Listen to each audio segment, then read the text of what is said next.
liter of milk matters to all sorts of people. Farmers, of course, shops, and consumers. So what does today's news about EU milk quotas mean? They've been scrapped after more than 30 years. Hugh Townsend is a senior partner of Townsend Chartered Surveyors, until today the country's leading milk quota agent. Hugh, why were EU milk quotas brought in the first place? Post-war, there was a move to subsidise production. That subsidy became very expensive eventually under the EC and then EU. The farmer was in a situation of being able to produce as much as he wanted, and he was guaranteed the price he could sell it for and whatever quantity he wanted to sell it for.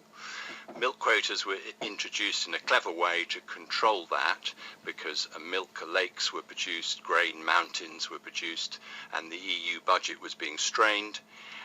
And milk quotas said to the dairy farmer, whatever you produced in 1983, you can produce again, less a couple of %, but if you produce more, you will be fined at a level that will be greater than the value of the milk you're producing. Why are they being scrapped? It's been scrapped because subsequently there's been a decoupling of subsidies where it's moved from what you produce to the area of land you farm, and in return the farmer looks after the land in the way the EU wishes them to, and therefore there's no need for milk quota anymore. It's not the controlling factor. And those countries that want to produce more and compete in the worldwide market, where there's an increase in demand for dairy products, they will be free to do so.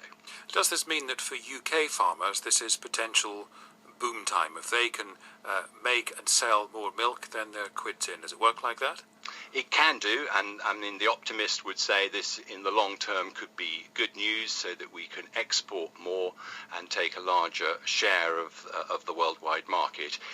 Currently, though, farmers are very nervous because the danger is some EU member countries are already geared up to produce a lot more, and this could reduce the price, maybe temporarily. We'll have to wait and see. So it could be good, it could be bad. We don't know yet. But for those farmers who worry that they're in hock to supermarkets, and some complain privately, we know that they're not getting a very good deal, does this give them some more options? Probably not greatly, no. Why not? Because the milk producers who process the milk are really controlling the market. If there is a worldwide demand, the price will go up. That is good. The supermarkets clearly squeeze all their producers, and that won't change. So do you think this is potentially quite bad news for some UK farmers?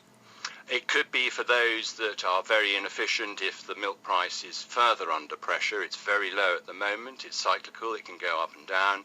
And yes, if there is pressure on the price of milk, then yes, it could be bad news for those that currently are not running profitably.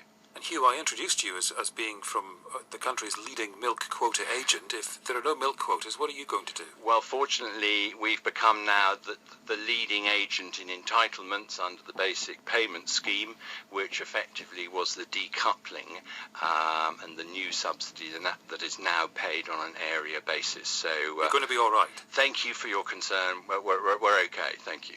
Hugh Townsend from Townsend Chartered Surveyors. 14 minutes.